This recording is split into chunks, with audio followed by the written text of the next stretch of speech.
अस्सलाम वालेकुम। प्रोग्राम 10 में खुश आमदीद। मैं हूं इमरान सुल्तान। जनाब, कहते हैं कि पाकिस्तान का सबसे बड़ा मसला गुर्बत नहीं है, बल्कि पाकिस्तान का सबसे बड़ा मौशी मसला अगर है तो वो पाकिस्तान की अनडॉक्यूमेंटेड इकॉनमी है, गैर दस्तावेज़ी मईशत है। इस वक्त पाकिस्तान की इकॉनमी जो GDP है हमारा तकरीबन 350 बिलियन डॉलर्स का है। जो फॉर्मल इकॉनमी की हम बात करते हैं उसके पैरेलल जो हमारी ग्रे इकॉनमी जिसे कही जाती है, जिसकी कोई लिखत पढ़त या आप समझ कि जो सिस्टम के अंदर नहीं है, वो भी तकरीबन 350 से 400 अरब डॉलर की है। अगर पाकिस्तान को आगे बढ़ना है, अगर हमें जो डेवलपिंग कंट्री से और डेवलप्ड कंट्री की तरफ जाना है, आगे बढ़ना है, तो उसका सिर्फ और सिर्फ एक ही तरीका है कि पाकिस्तान में सबसे पहले हम अपनी मईशत को दस्तावेजी सूरत में लेकर आएँ, इकॉनमी की डॉक्यूमेंटेशन के ऊपर काम करें। यही वजह है कि पाकिस्तान में जो हमारी आवाम है वो 18% GST which is regressive tax दुनिया में कोई नहीं देता, लेकिन हमारी आवाम को देना पड़ता है क्योंकि डायरेक्ट टैक्सेशन पाकिस्तान में ना होने के बराबर 63% हमारी जो है इनडायरेक्ट टैक्सेशन है और 33% डायरेक्ट टैक्सेशन है। अगेन इसके अंदर पाकिस्तान की अनडॉक्यूमेंटेड इकॉनमी जो है वो बहुत बड़ा मसला है जिसको हल करना है। अब इस जदीद दौर में टेक्नोलॉजी की बुनियाद पर, टेक्नोलॉजी के सहारे फिनटेक्स, डिजिटल पेमेंट प्रोवाइडिंग जो पेमेंट सोल्यूशन कंपनीज जो हैं वो बहुत आगे बढ़ रही हैं और वो भी अपना जो उनका पूरा जो फुटप्रिंट्स है, जिस तरीके से वो काम कर रहे हैं, वो कहीं ना कहीं इकॉनमी को डॉक्यूमेंट की तरफ लेकर आ रहे हैं। आपके सामने बहुत बड़ी बड़ी मिसालें इस वक्त हमारे सामने मौजूद है। मैं इजी पैसा की अगर बात करूं तो वो इस वक्त दुनिया की दूसरी बड़ी जो है वो डिजिटल प्लेटफॉर्म इस वक्त बन चुका है। आज के प्रोग्राम में इसी चीज़ों को मैं डिस्कस करूँगा। हेड ऑफ इनोवेशन पेपाक इस वक्त हमारे साथ जनाब शाइस्ता अब्दुल्ला साहिबा मौजूद हैं। शाइस्ता, बहुत शुक्रिया आपके वक्त का। वालेकुम अस्सलाम जी। सबसे पहले तो मैं ये जानना चाहूँगा कि कितनी बड़ी आप इसको एक गंभीर मसला समझती हैं जो अनडॉक्यूमेंटेड इकॉनमी है पाकिस्तान की, और इनोवेशन के थ्रू जिस तरीके से डिजिटलाइजेशन के ज़रिए, डिजिटाइजेशन के ज़रिए इस इकॉनमी को समेटने की कोशिश की जा रही है, इसको मेन स्ट्रीम में लाने की कोशिश की जा रही है, ये कितना बड़ा प्रॉब्लम है पाकिस्तान के लिए? तो ये अस्सलाम वालेकुम जी, मेरा ताल्लुक़ जो है वो वन लिंक प्राइवेट लिमिटेड से है और वो है जो ओन करती है पेपाक। हमारा पेपाक जो है डोमेस्टिक स्कीम है पाकिस्तान का। तो डेफिनेटली कि ये प्रॉब्लम है और पाकिस्तान का जो फर्स्ट पेमेंट सर्विस प्रोवाइडर जो वन लिंक है वो एक्चुअली जो ऑपरेट करता है इन दिस डिजिटल स्पेस, और डिजिटल पेमेंट्स की तकरीबन 37.5% of Pakistan GDP is actually processed through 37.5% transactions जो हमारी, हाँ, वो वन लिंक के चैनल के थ्रू प्रोसेस होती हैं। तो I think as part of being the first PSO PSP licence holder in Pakistan, being operational since 2014, One Link is actually playing a big role in contributing and encouraging documentation as well as digitization in Pakistan. Just to give you some idea, मतलब last year हमने कुछ 44 trillion के करीब की volume processing की है और इंशाल्लाह अब टारगेट हमारा जो फोरकास्ट है for the next year 55 trillion की processing through the one link platform. नहीं, ये आप ट्रांजैक्शंस का क्वांटम बता रहे हैं या उसकी मालियत बता रहे हैं? उसकी मालियत, वैल्यू। जी, ठीक है। तो ये अग्रीड, ये बहुत ही अहम रोल है, सिग्निफिकेंट रोल है इसमें फाइनेंशियल इंक्लूजन के हवाले से। ना अब किसी भी डिजिटल पेमेंट सोल्यूशन कंपनी को पाकिस्तान जैसे मुल्क में जहां पर इतना बड़ा गैप है, आप समझ लें कि अनडॉक्यूमेंटेड इतनी बड़ी इकॉनमी है, वहाँ पर मर्चेंट लेवल पे और कंज्यूमर लेवल तक इस पूरे आप समझ लें कि सिस्टम के अंदर उनकी अपनी एक्सेप्टेंस के हवाले से या एडॉप्शन के हवाले से कितने चैलेंजेस होते हैं, इस पे ज़रा मैं जानना तो चाहूँगा। आप ये तो आई थिंक कॉमन नॉलेज है कि चैलेंजेस जो हैं वो बहुत सारे हैं, क्योंकि आई थिंक हम कैश बेस्ड इकोनॉमी पे चलते हैं। हम हमारी जो आवाम भी जिसे हमें डिस्करेज करना है, जी, जिसको डिस्करेज करना है, तो सहूलियात बहुत आ गई हैं और स्टेट बैंक ऑफ पाकिस्तान ने भी बहुत सारे चैनल्स, एवेन्यूज़ खोले हुए हैं through various circulars and various mandates to enable digitization in Pakistan. One of those channels was to be able to offer पे पाक, द पे पाक कार्ड जो पाकिस्तान की पहली डोमेस्टिक स्कीम है, वो जो है वन लिंक के मातहत वो आई हुई है सिंस 2016, और वो digital, it's a digital payment card which is very similar to the international payment schemes. अच्छा, तो वो जो है वो एक चैनल है जिसके तहत लोग जो हैं वो इस्तेमाल कर सकते हैं, बैंक्स जो हैं उसको इशू करके। वो हमारी पाकिस्तानी स्कीम है, इस वजह से जो हमारी जो फॉरेन एक्सचेंज जो जाती है बाहर as a result of other schemes, वो हम बचाने के बड़े अच्छे पोजीशन में हैं। और क्योंकि लोकल स्कीम है, लोकल डोमेस्टिक ट्रांजैक्शंस को सपोर्ट करती है, तो हमारी जो सारी की सारी ट्रांजैक्शनल कैपेबिलिटी है और हमारा डेटा है वो कन्फाइन हो जाता है। ठीक है, जरा मैं आ जाता हूँ, डेटा के ऊपर भी आ जाता हूँ, लेकिन उससे पहले ये पेपाक और वन लिंक की ज्वाइंट वेंचर है इनका, अब पार्टनरशिप आप कह लें, और रेगुलेटर है आपका स्टेट बैंक ऑफ पाकिस्तान। तो आगे किस तरीके से आपके किस स्ट्रेटजी के तहत आप आगे बढ़ रहे हैं? तो पेपाक को जो है वो, अगर मैं कहूँ कि डेबिट कार्ड के मार्केट के अंदर अभी जो है उसका 23% शेयर है, और जो है वो उसके साथ बहुत फ़ायदे जुड़े हुए हैं। तो आपके जो इशूअर बैंक्स है, हम स्कीम हैं और हम पेमेंट सर्विस प्रोवाइडर हैं। तो हम जब कार्ड ऑफ़र करते हैं, हम B2B बिजनेस है और हमारा कार्ड जो है वो ऑन ऑफ़र है to banks in the country that have the licence to issue cards. तो उनको ऑफ़र, और कस्टमर्स के लिए भी बहुत सहूलत है। तो एक तो है बड़ी कॉस्ट सेविंग है एक बैंक के लिए जो इशूएंस करते हैं कार्ड्स की, और दूसरा हमारे पास हम लेके आते हैं कि आपके पास जो है आपके कस्टमर्स से जुड़ी हुई बहुत सारी सर्विसेज उसके अंदर हैं जो आपकी आसान करती हैं आपके पेमेंट्स को। So there's a lot of services linked to PayPak offering. For example, access to 30,000 go Lootlo merchants, you know, in PayPak. Insurance available है। नहीं तो ये इतना सारा जो आपका है, अब ये बताइए डोमेस्टिक पेमेंट स्कीम आपकी है, और ये एक्सटर्नल रिस्क भी है इस वक्त, वो रिस्क किस तरीके का होता है, और आपका जो डोमेस्टिक इकोसिस्टम है पूरा पेमेंट का, ये किस तरह से महफूज है? क्योंकि कस्टमर तो आ जाएगा, आप उसको लेकर आ गए, लेकिन ये जो रिस्क वाला पार्ट है इसको कैसे मिटिगेट किया हुआ है? अच्छा, तो आई थिंक कि वो जो जब आप कोई भी कार्ड के स्कीम ऑपरेटर होते हैं, तो आपके लिए लाजमी तौर पे ज़रूरी इंटरनेशनल पेमेंट्स की जो हवाले से जो सिक्योरिटी अरेंजमेंट्स हैं उसको आपको स्ट्रिक्टली कंप्लाई करना पड़ता है। तो एक तो होता है कि जो स्कीम होती है उसको PCI DSS payment card industry की सिक्योरिटी सर्टिफिकेट से आपको you have to be aligned, एक तो ये है। दूसरा ये कि स्टेट बैंक ऑफ पाकिस्तान ने एक चिप एंड पिन कार्ड की इशुएंस का मैंडेट निकाला था, विच मीन्स के आपकी अगर कार्ड के अंदर पहले ज़माने में वो मैक्स स्ट्राइप होती थी, एक ब्लैक सी लाइन होती थी पीछे, अब यह है कि आपको चिप एम्बेड करके वो वाला कार्ड इशू करना पड़ता है। तो वो एक्चुअली आपकी आइडेंटिफिकेशन और आपकी सिक्योरिटी को महफूज रखती है और फ्रॉड से बचाती है, क्योंकि जो कस्टमर उस पिन को यूज़ करके अपनी परचेसिंग करता है वो महफूज रहता है, और वही चीज़ इस्तेमाल ये तो हो गया पाकिस्तान के शहरों के हवाले से। लेकिन जो आप मैं इसके ऊपर ज़रा जानना चाहूँगा, जो हमारा सोशो इकनॉमिक लैंडस्केप है और इसमें जो हमारी मार्जिनलाइज्ड कम्युनिटी है, ख़वातीन की बात करें, आप रूरल एरिया की बात करें, तो वहाँ तक आप किस तरीके से पेनिट्रेट कर रहे हैं, उनको किस तरीके से फाइनेंशियल इंक्लूजन के अंदर लेकर आ रहे हैं? तो उनके लिए क्या? एक तो ये है कि जो हमारे जो बैंक्स हैं, एक कमर्शियल बैंक का सेक्टर है, फिर आपके पास माइक्रो फाइनेंस बैंक्स हैं।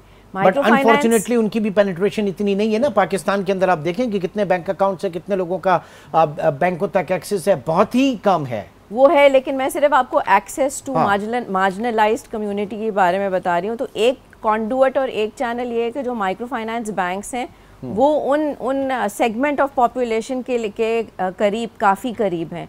तो वो जब फॉर एग्ज़ाम्पल वो जब पेपाक के इशुएंस में जाते हैं, तो वो वाला कार्ड जो है काफ़ी जगहों पे हमारे जो बैंक्स हैं जो इशू करते हैं, एग्री कार्ड्स इशू करते हैं और पेपाक का ही कार्ड इशू करते हैं, विच मीन्स कि आपका वो इंसान जिसके पास जो लोन ले रहा है बैंक से या माइक्रो फाइनेंस बैंक से, वो भी इस कार्ड को इस्तेमाल करते हुए ATM के ट्रांजैक्शंस के थ्रू अपने पैसे निकलवा सकता है, और ट्रांजैक्शनल कैपेबिलिटी तो उस पर ऑलरेडी अवेलेबल होती है, तो वो भी इस्तेमाल कर सकता है।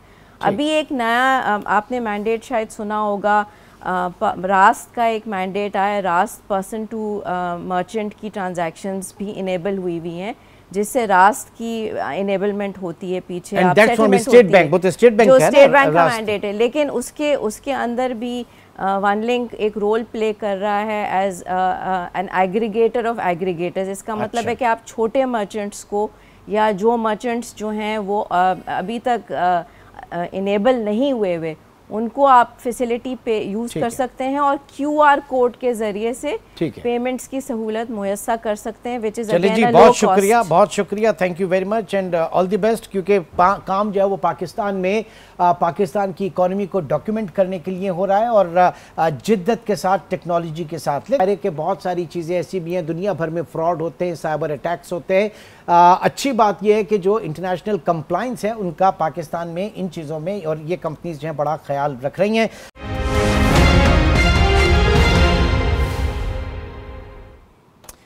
वेलकम बैक और बात करेंगे पाकिस्तान की इक्विटी मार्केट की। और स्टॉक मार्केट अगले पिछले तमाम रिकॉर्ड तोड़ चुका है और इंडेक्स 76,000 पॉइंट्स की बुलंदी पर है, लेकिन साथ ही साथ मुल्क की मईशत जो है वो ज़बू हाली का शिकार है। ये क्या मामला है, ये जानेंगे। इस वक्त हमारे साथ मौजूद हैं अहमद चौनाई साहब, जो कि हिलाल इम्तियाज़ हैं, सितारे इम्तियाज़ हैं, डायरेक्टर हैं, पाकिस्तान स्टॉक एक्सचेंज के बोर्ड पर मौजूद हैं और साथ ही साथ पाकिस्तान मर्केंटाइल एक्सचेंज के बोर्ड पर भी हैं। बहुत शुक्रिया चौनाई साहब आपका।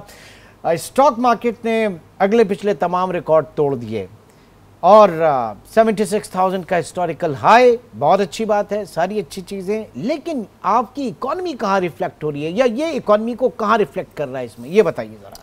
बिस्मिल्लाहिर्रहमानिर्रहीम। देखिए, स्टॉक मार्केट की बढ़ने की बहुत सारी वजूहत हैं।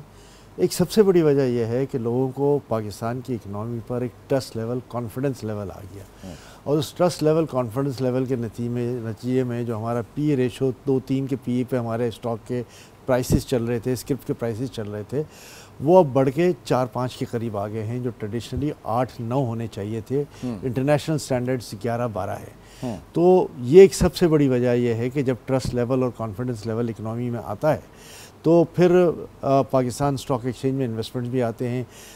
4 IPOs अभी तक आए हैं इस साल के अंदर। उन चारों IPOs में जो है, अगर आप ये देख लें तो हमारा जो मल्टीपल है वो बहुत ज़्यादा आया है, यानी जो रिक्वायरमेंट थी उससे 2-2, 3-3, 4-4 गुना जो है वो पैसे ज़्यादा आए हैं।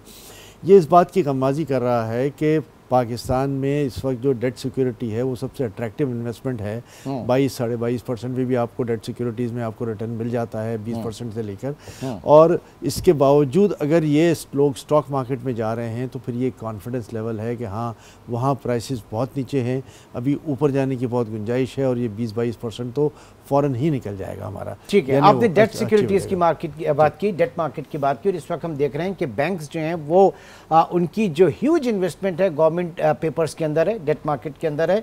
और दूसरा ये कि जब इंटरेस्ट रेट आपका 22% के ऊपर है, कमर्शियल बैंक्स जो हैं वो धड़ाधन तारीखी प्रॉफिट्स उन्होंने बनाए। फिर इंटरनेशनल ऑयल प्राइसेस को लेते हुए अगर हम बात करें तो वहाँ पे भी जो ऑयल इन्वेंट्री गेन्स हैं उसमें बहुत अच्छा देखा जा रहा है आपका ऑयल सेक्टर। बट ये दोनों चीज़ें, अगर इंटरेस्ट रेट आप और ऑयल सेक्टर आपका हाई है, आपके KSE 100 इंडेक्स की कंपोजिशन में ये हैवी वेट है, ये इंडेक्स को ऊपर लेकर जा रहे हैं। बट द सेम टाइम जिस इकोनॉमी के अंदर आप कॉन्फिडेंस की बात कर रहे हैं वो प्रॉब्लम का शिकार होगी। डोमेस्टिक इकोनॉमी आपकी तबाह हो जाती है इतने हायर इंटरेस्ट रेट सिनेरियो के अंदर, और डॉलर पे पैरिटी भी अगर उसके ऊपर बात। देखिए, बिल्कुल आपने सही फरमाया, 22-23% इंटरेस्ट रेट के साथ कोई इकोनॉमी नहीं चल सकती। और उसका जो जवाब दिया जाता है वो ये जवाब दिया जाता है कि इन्फ्लेशन को मैनेज करने के लिए हमने इंटरेस्ट रेट बढ़ाया हुआ है। अब उस इंटरेस्ट रेट पे भी प्रेशर आ रहा है, इन्फ्लेशन जो है वो कम हो रहा है, और उसके लिए अब अगर आप अभी देखें तो 1-1.5% जो है वो ट्रेजरी बिल में कम हुआ है। तो मैं समझता हूँ कि ये इब्तिदा है और मे बी इस साल के आखिर तक हम शायद 15% भी इंटरेस्ट रेट देख लें जो एज़ पर प्लान है। तो ये चीज़ें जो है उस सूरत हाल बेहतर जा रही है।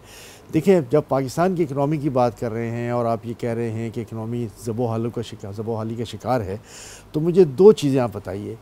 जब हमारा $86 बिलियन का इंपोर्ट था, $30 बिलियन का एक्सपोर्ट था, $30 बिलियन की हमारी रेमिटेंसेस थी, ये मैं लगभग फिगर्स की बात कर रहा हूँ, तो 25-26 बिलियन डॉलर का करंट अकाउंट डेफिसिट, क्या वो एक्सेप्टेबल था? या आज जो करंट अकाउंट डेफिसिट है जो मुश्किल $0.5 बिलियन भी नहीं है और मैं समझता हूँ कि मई जून के अंदर वो ज़ीरो हो जाएगा, तो क्या ये सूरत हाल बेहतर है? तो हमने एक लीप फॉरवर्ड टर्न अराउंड किया है पाकिस्तान की इकोनॉमी में, और गो के बाकी पैरामीटर्स ठीक नहीं है लेकिन बेसिक पैरामीटर्स कि अब हम नुकसान के सौदे में नहीं हैं। हमने अपने आप जो को बात की बराबर ना कर करंट लिया। अकाउंट डेफिसिट की आप बात कर रहे हैं, जो कि अब सरप्लस की भी बात की जा रही है, आप अपने इंपोर्ट्स को रोक दें बिल्कुल, जैसे हमने कोविड के टाइम में देखा, इंपोर्ट्स में आपने कर्टेल कर दिया, इंपोर्ट्स आपकी रुक गई, मींस आपकी इकोनॉमिक एक्टिविटी रुक गई। जब आपकी इकोनॉमिक एक्टिविटी मैं उस पर भी आता हूँ। लोग यही पे बहस करते हैं कि जी आपने इंपोर्ट कम कर ली तो इकोनॉमिक एक्टिविटी कैसे जाएगी। तो मैं ये कहता हूँ कि जो गैर ज़रूरी चीज़ें थी जिनका इंपोर्ट इस 86 बिलियन डॉलर में एक बड़ा कंट्रीब्यूशन था, मैं समझता हूँ 15 से 20 बिलियन डॉलर वो इंपोर्ट थी कि जिसको पाकिस्तान की इकोनॉमी में या पाकिस्तान की इंडस्ट्री की ग्रोथ के लिए कोई काम का नहीं था। आपने 3 बिलियन डॉलर के मोबाइल फ़ोन मंगवा लिए, आपने 6 से 7 बिलियन डॉलर की गाड़ियाँ मंगवा ली, और इसी तरह की सैकड़ों चीज़ें हैं कि अगर 20-25 बिलियन डॉलर का ये इफेक्ट निकाल दें तो हम अपने नॉर्मल इंपोर्ट्स पे आ जाते हैं। वो कि अब भी इंपोर्ट्स स्लो हैं, लेकिन मैं समझता हूँ कि वक्त के साथ साथ जब हमारी एक्सपोर्ट्स में इंप्रूवमेंट होगी, हमारी रेमिटेंसेस, और रेमिटेंसेस की एक ख़ास बात आपको बताऊं कि जब 200-160 का डॉलर था तो भी 30 बिलियन डॉलर की हमारी रेमिटेंसेस थी।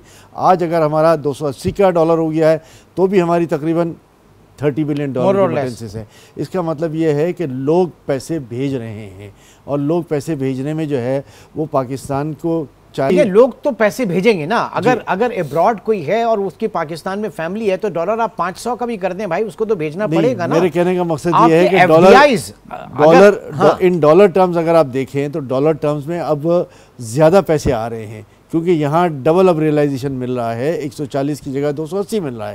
तो वो कम होनी चाहिए थी, लेकिन ज़ाहिर है इन्फ्लेशन है और दूसरी ज़रूरियात हैं। तो इसका मतलब है कि जो बाहर एक्सपेट्रिएट पाकिस्तानीज़ हैं उन्होंने ना सिर्फ इन्फ्लेशन के गर्ज से जो है वो पैसे वही भेजे, बल्कि इन्होंने ये भी कि जी पाकिस्तान की इकोनॉमी में डॉलर फ्लरिश हो जाएं, डॉलर आ जाएं, ये भी एक नज़रिया है, इसको इससे आप इनकार नहीं कर सकते। लेकिन दूसरा नज़रिया ये भी है ना कि स्टेट बैंक ने 5.5 अरब डॉलर जो है वो आपकी मनी मार्केट से उठाए, इस वक्त इंटर बैंक से उठाए 5.5 अरब डॉलर, अदरवाइज इंटरवीन नहीं करता, ये स्टेप नहीं लेता तो आपका डॉलर 230-35 के ऊपर था, ये भी कहा जा रहा है। देखें, ये जो कहा जा रहा है ये अपनी जगह पर पॉइंट है, लेकिन मेन पॉइंट ये है कि जब आप देख रहे हैं कि आपके करंट अकाउंट डेफिसिट जो है वो ज़ीरो की तरफ आ रहा है तो फिर डॉलर बढ़ने की वजह नहीं आती। अगर करंट अकाउंट डेफिसिट आपका उसी को मेंटेन करने के लिए जो 270-78 का लेवल है वहां के लिए 5.5 उसको चलें, ठीक है, इसके ऊपर तो तवील बहस हो सकती है। मैं ये जानना चाह रहा हूँ कि सर स्टॉक एक्सचेंज की 2011 में मेरे ख्याल से डीम्यूचुअलाइजेशन, इंटीग्रेशन 2016 कॉर्पोरेटाइजेशन, ये सारी चीज़ें हुई और कहा कि ब्रॉड बेस हो जाएगी आपकी स्टॉक मार्केट। क्या इस वक्त नंबर है? मेरे ख्याल से यूनिवर्सल आइडेंटिफिकेशन नंबर जो आपका था वो 2,30,35,000 से ज़्यादा, 3.25 लाख हो गए। ठीक, क्या ये काफ़ी? मैं समझता हूँ बिल्कुल काफ़ी नहीं है इतने बड़े मुल्क के अंदर जहाँ रिटेल इन्वेस्टर 25 करोड़ की आवाम हो, और उसमें अगर हम बात करें कि 3.25 लाख, और 3.25 लाख में एक मेजर कंट्रीब्यूशन जो है वो हमारा सहूलत अकाउंट का है जो 1 मिलियन तक का है। तो मैं समझता हूँ कि इसमें कोई बड़ी परफॉर्मेंस नहीं है। इसमें लोगों को इंसेंटिवाइज करने की ज़रूरत है, लोगों को बताने की ज़रूरत है, और सबसे ज़्यादा मैं समझता हूँ कि जो कंट्रीब्यूशन आ सकता है वो नई लिस्टिंग से आ सकता है। और नई लिस्टिंग मैं उस तरफ कि नई लिस्टिंग क्या हुई, आईपीओस कितने आए, क्योंकि उस वक्त तो एक बड़ा था ना जनाब, आप डीम्यूचुअलाइज करने जा रहे हैं, कॉर्पोरेटाइजेशन और इंटीग्रेशन और चाइनीज़ फ्लो जो है वो पाकिस्तान में होंगे, इनफ्लोज आएंगे और उसके बाद नई लिस्टिंग होगी और नए आईपीओस आएंगे। 2023 में पूरे में एक आईपीओ आया जी, लेकिन 2024 में इस वक्त 5 आईपीओज आ चुके हैं, और मैं समझता हूं कि ये बड़ा एक प्रोग्रेस है, और आने वाले वक्त में 10 से 12 आईपीओज जो हैं वो पाइपलाइन में हैं। तो जब ये सिलसिले आ रहे हैं, और फिर एसईसीपी की पूरी टीम कराची आई हुई थी, उन्होंने 4 दिन यहाँ गुजारे, उन्होंने डिफरेंट स्टेक होल्डर से मीटिंग की, और उन्होंने चाइना जाने का प्रोग्राम बनाया है, उसके लिए एजेंडा और उसके लिए सलाह मशवरे उन्होंने बैठ के तमाम स्टेक होल्डर से किए हैं। और अगला उनका विज़िट चाइना का है कि कि चाइना से ये कहें कि जब आपने यहाँ स्टॉक मार्केट में इन्वेस्टमेंट किया है एज एन एंटाइटी, तो फिर आए यहाँ पे लिस्टिंग भी ले आएं, क्रॉस बॉर्डर लिस्टिंग भी करें, साथ साथ जो है वो यहाँ पे हमारे यूआईन्स में भी मदद करें, शेयर्स भी ख़रीदें। तो ये सारी चीज़ें जो हैं वो जाकर मार्केट करने और बताने वाली बात है, और हम लोगों ने मिलकर SCCP को बड़े मुफीद मशवरे दिए हैं। मैं समझता हूँ कि जो आने वाली विज़िट है उसका एक बड़ा असर आएगा, और जब असर आएगा तो आप मार्केट को देखेंगे कि इंशाल्लाह मार्केट जो है वो फुल ब्लॉसम में आएगी। जब मार्केट ब्लॉसम में आएगी तो मैं समझता हूँ कि चाइनीज़ इन्वेस्टर्स अपनी जो दूसरी स्ट्रेटेजिक इन्वेस्टमेंट्स हैं, चाहे वो इंडस्ट्री में है चाहे और जगहों पर है, वो भी करने के लिए तैयार हो जाएंगे। तो बाय एंड लार्ज हमारा जो पाथ है वो करेक्टिव है, हम सही पाथ की तरफ गामजन हो गए हैं। आपको याद है 2005 में एक वक्त में एक दिन में एक अरब शेयर्स की ट्रांजैक्शन होती थी, आज क्या है? आपने वो भी देखा है सिलसिला, आज अगर कम है 10-12 करोड़ का है। लेकिन मैं वो क्राइसिस भी देखे हैं। देखिए हर चीज़ की कैपेसिटी होती है, वो उस वक्त हम ओवर कैपेसिटी हो गए थे, मार्केट ओवर हीटेड हो गई थी, और इसके बाद बहुत सारे डिफ़ॉल्ट भी हुए। आपने सारी मार्केट की सूरत हाल देखी। लेकिन खूबसूरत बात यह है कि stock exchange as an exchange default नहीं हुआ, और एज एन एक्सचेंज जो है वो उसका काम चलता रहा। हमारी क्लियरिंग में कहीं प्रॉब्लम नहीं आया। हमारी 3 महीने बंद कर दिया था सर आपने, 3 महीने आपने फॉर प्रैक्टिकल पर्पस अपना स्टॉक एक्सचेंज बंद किया था, बिल्कुल बंद किया था। आपका जो बहुत बड़ा फॉरेन इन्वेस्टर है वो पाकिस्तान से चला गया था। Do you remember this? आपकी बात बिल्कुल ठीक है, लेकिन खुदा ना खास्ता स्टॉक एक्सचेंज को ना डिफ़ॉल्ट होने दिया, ना कस्टडी का कोई इशू आया, ना क्लियरिंग का कोई इशू आया। ये बात भी जो है वो कमेंडेबल है कि इतने बड़े उस फियास्को के बाद भी हम सेफ रहे। जाहिर है जिन इन्वेस्टर्स ने ओवर हीटेड काम किया हुआ था फ्यूचर्स में जो है वो अपना major paid for that. Ahmed Chanai साहब इस वक्त हमारे साथ मौजूद हैं। एक ब्रेक की तरफ चलेंगे और ब्रेक करेंगे पाकिस्तान के नेशनल कमोडिटी एक्सचेंज। स्टॉक हमने बात की, अब जरा कमोडिटी एक्सचेंज की तरफ चलते हैं एक छोटे से ब्रेक के बाद। Welcome back. और अब बात करेंगे पाकिस्तान मर्केंटाइल एक्सचेंज की परफॉर्मेंस की, और अहमद चनाई साहब उसके बोर्ड पे भी हैं, हमारे साथ मौजूद हैं। जी, निस्बतन नया है पाकिस्तान स्टॉक एक्सचेंज के मुकाबले में Pakistan mercantile exchange, commodity exchange, क्या प्रोग्रेस है वहाँ पे? देखिए पाकिस्तान मर्केंटाइल एक्सचेंज जो है वो काफ़ी अरसे बाद अब जो है वो अपने बिल्कुल सही डायरेक्शन में आ गया है कि ये एक्सचेंज प्रैक्टिकली लॉस में था एज एन एक्सचेंज, लेकिन अब पिछले चंद महीनों से, पिछले पूरे साल के अंदर जब ये नया बोर्ड बना एक्सचेंज, जी बिल्कुल नया बोर्ड भी बना, लोग आए और हमने करेक्टिव पाथ पे जो है वो चीज़ें कर ली, तो अल्हम्दुलिल्लाह हम जो है वो अब प्लस में आ गए हैं। रिटेल इन्वेस्टर बेस क्या है सर? रिटेल इन्वेस्टर बेस भी बहुत अच्छा है। मैं 35,000 मेरे ख्याल से 35,000 तकरीबन 32-32.5 के करीब है। 32,000 रिटेल इन्वेस्टर जी, और वो मैं समझता हूँ एक अच्छा नंबर है। अब जो अगला प्रोग्राम, क्यों अच्छा नंबर है? ये इतने 24 करोड़ की पॉपुलेशन की अगर बात करें और मर्केंटाइल एक्सचेंज का, और अच्छा वहाँ तो चले स्टॉक में आपके 2,35,000 आपने कहे, बल्कि 3 लाख, 3.25 लाख, यहाँ पे 35,000 खाली, यहाँ पे 35,000। देखिए मैं इसलिए कह रहा हूँ कि कंपैरेटिवली नया एक्सचेंज है, और ये भी याद रखना चाहिए कि ये फ्यूचर एक्सचेंज है। जब हम फ्यूचर एक्सचेंज की बात करते हैं तो बहुत सारे इसमें टेक्निकल इश्यूज आते हैं जिसमें बहुत सारे लोग इस पर काम नहीं करते। हमने एज अ बोर्ड जो है वो SCCP को रिक्वेस्ट की है कि हमें स्पॉट की जो है वो इजाज़त दी जाए, और उस पर बड़े सीरियसली गौर हो रहा है।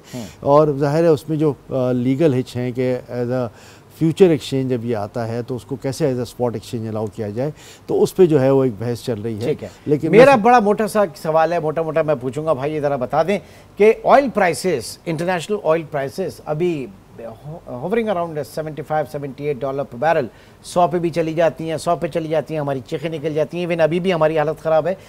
इसको एक्सचेंज जो आपका मर्केंटाइल एक्सचेंज है, कुछ इससे हम कर सकते हैं, कुछ हेजिंग कर सकते हैं, या ऐसा कुछ प्रोसेस कर सकते हैं कि जनाब हमें एक सहूलत मिल जाए? जी बिल्कुल, देखें इस पे जो है वो फ्यूचर का काम होता है, वो हेजिंग ज़रूर हो सकती है, लोग इस पर हेजिंग भी करते हैं, लेकिन ये चूँकि इतनी हैवी आइटम है कि इस पर बड़ी हैवी इन्वेस्टमेंट दरकार होती है। इंडिविजुअल इन्वेस्टर्स, नहीं, मैं इंडिविजुअल की बात नहीं कर रहा, मैं सरकार की बात कर रहा हूँ। सर सरकार अपने लेवल पे, आपको याद होगा कोविड में $23 पर बैरल ऑयल प्राइसेस गिर गई थी। देखें ये $23 भी हो गई थी और माइनस में भी चली गई थी एक रात में, अगर आपको याद हो तो। नहीं तो 23 के नीचे आपको जब पता है कि जनाब ऑयल प्राइसेस जो है वो $100 $125 की आप देख कर आए ना 2000 में, तो $23 पे आप क्या देख रहे थे कि नीचे माइनस हो जाएगी? मैं सिर्फ ये कह रहा हूँ कि सर ऐसे कोई एक बड़ा फंड बनाते कैपिटल मार्केट्स में, आपके पास NIT वगैरह के फंड हैं। उस वक्त ये चाहिए था कि जब हम एक रात के लिए माइनस में चले गए थे और फिर हम दोबारा आ गए 4-5 पे और अगले दिन 23 पे आ गए, उस अपॉर्चुनिटी को इस्तेमाल अवेल कर सकते थे ना, बिल्कुल कर सकते थे। गवर्नमेंट एक बड़ा फंड भी बनाती, लेकिन इसमें सबसे बड़ा इशू जो था वो था स्टोरेज का, कि पाकिस्तान के पास वो स्टोरेज कैपेसिटी नहीं थी।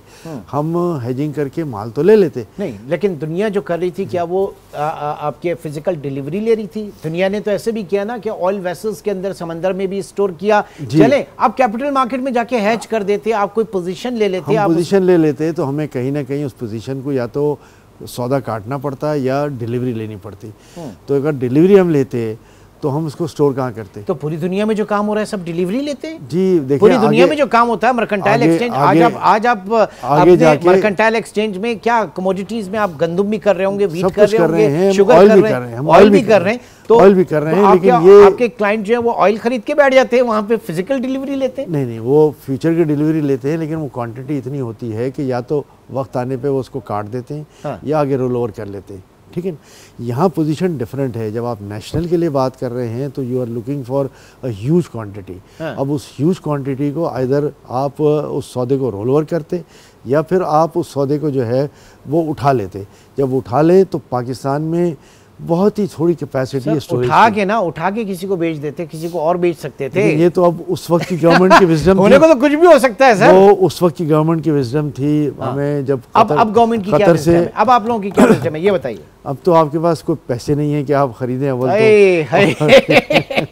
और मैंने अभी एक बहुत इंटरेस्टिंग अभी अगर $30-40 पर बैरल ऑयल आ जाए तो हम देखते रहेंगे, कुछ नहीं कर सकते, हम सिर्फ टाटा बाय बाय करते रहेंगे। हम अपनी 2-4 महीने की बुकिंग तो ज़रूर कर सकते हैं, वही कर लेंगे हम। देखिए इस वक्त एक बड़ा जो इंटरेस्टिंग सिनारियो, बल्कि मैं समझता हूँ पाकिस्तान के लिए लम्हा फ़िक्रिया है, जो मैंने आपको अभी प्रोग्राम के शुरू में बताया कि पाकिस्तान की जो इस वक्त डेट की इंटरेस्ट रीपेमेंट है साल की, वो तकरीबन पहुंच गई है $32 बिलियन की। जी। और आपकी कैपेसिटी पेमेंट है वो तकरीबन $7-7.5 बिलियन है।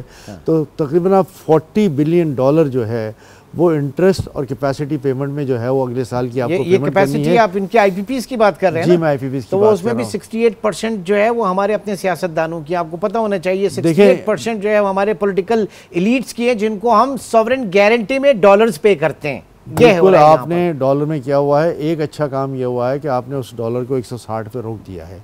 160 जी, 160 वहाँ पे उनकी पेमेंट्स के जी, उनकी पेमेंट पे।